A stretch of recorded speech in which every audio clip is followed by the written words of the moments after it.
ঐ কি কৰি আছ তহঁতি ইয়াত? কি হ'ল কি হ'ল কি হ'ল মানে? কি হ'ল পোষ্টাৰ লগাইছো ইয়াত ইয়াত তহঁতি পোষ্টাৰ লগাব নোৱাৰিবি। কেলে লৈ তোৰ বাপেৰ জেগা আছে নেকি এইটো আমাৰ জেগা, আমি লৈ এই কি কথা কৈ আছ কি লয় পোষ্টাৰ লগাইছো লগাই এইটো আমাৰ জেগা হয়, তই কি নোৱাৰিবি। বাপেৰ তোৰ বাপেৰ জেগা নেকি এইটো নাম আমাৰ লিখা আছে জেগা হয়তো। এই নোৱাৰিবি, লগাই লগাম ইয়াত কেলা কি কৈছ নোৱাৰ লগাব তহঁতি এই লগাম বুলি কৈছ ন লগাম এই কেলা কি কৰিছ লগাইছ তহঁতি। লগাম এই তই কাক মাতিব লাগে মাতচোন লগাইছ তহঁতি ইয়াত। মই মানুহতে চৰ এই মানুহ মাছ আৰে দম আছে যদি মই নিজে লাভ নাই মানুহতে চৰ নোৱাৰ লগাব পোষ্টাৰ লগাব আছো লগা নোৱাৰ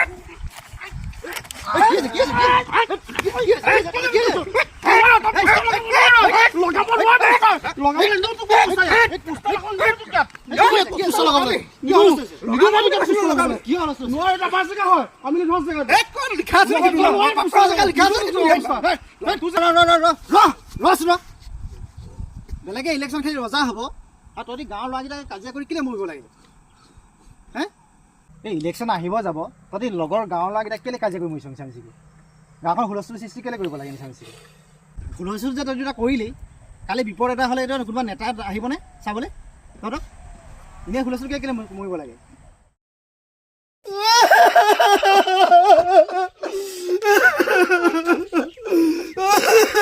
কি হ'ল কান্দিছ কিয় হে কেলে কান্দি আছ দুটা কাজিয়া কৰি থকা দেখিছ আজি কান্দি আছ দুটা লগে পঠিয়াই বহি কি কম তোক বুজিছ নাই কি কম হা সেইদিনাখন আমি পোষ্টাৰ লগোৱাৰ কাৰণে দুইটা কাজিয়া লগা নাই হা কাজিয়া লাগিছো পোষ্টাৰ লগোৱাৰ কাৰণে কাজিয়া লাগি মাৰ খাইছো ইয়াৰ মূৰ ফাটি গৈছে মই ইয়াত পিছফালে দুখ পাইছো হা ইমান কষ্ট কৰিলো ইলেকশ্যনৰ কাৰণে আমাৰ দাদাৰ কাৰণে হা দাদাই যিটোকে কয় ৰুটিন দিয়ে আমি সেইটোকে কৰো গ্ৰুপত দি দিয়ে বোলে সদায় 10টা পোষ্ট দিব লাগিব মোৰ কাৰণে আমি সেই বৰাদাৰ কাৰণে 10টা পোষ্ট লিখো সদায় কিমান মানুহৰ লগত ফেচবুকত কাজিয়া কৰো এতিয়া আমাৰ দাদাই ইহঁতৰ দলত যোগ দি দিলে এতিয়া গোটেই লাজত মোৰ উলিয়াব নোৱাৰা হৈছো মই মুখ উলিয়াব নোৱাৰা হৈছো গোটেই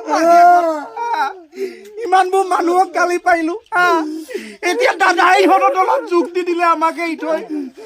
আমি এতিয়া ক'ত যাম তই কেলে কান্দি আছ কথাটো কি আগতে আমি এহেঁতৰ দাদাক সদায় গালি পাই থাকো এতিয়া আমালৈ ওপৰৰ পৰা অৰ্ডাৰ আহিছে যে সেইজন মানুহকে আমি ৰেলী কৰি আদৰি আনিব লাগে আমি কোনখন মুখে আদৰি আনিম হ'ব সেইটো কাৰণে তহঁত কওঁ সেই নেতাবিলাকৰ কাৰণে তহঁতি কাজিয়া কৰিব নালাগে ন এতিয়া দেখিলি কি হ'ল হে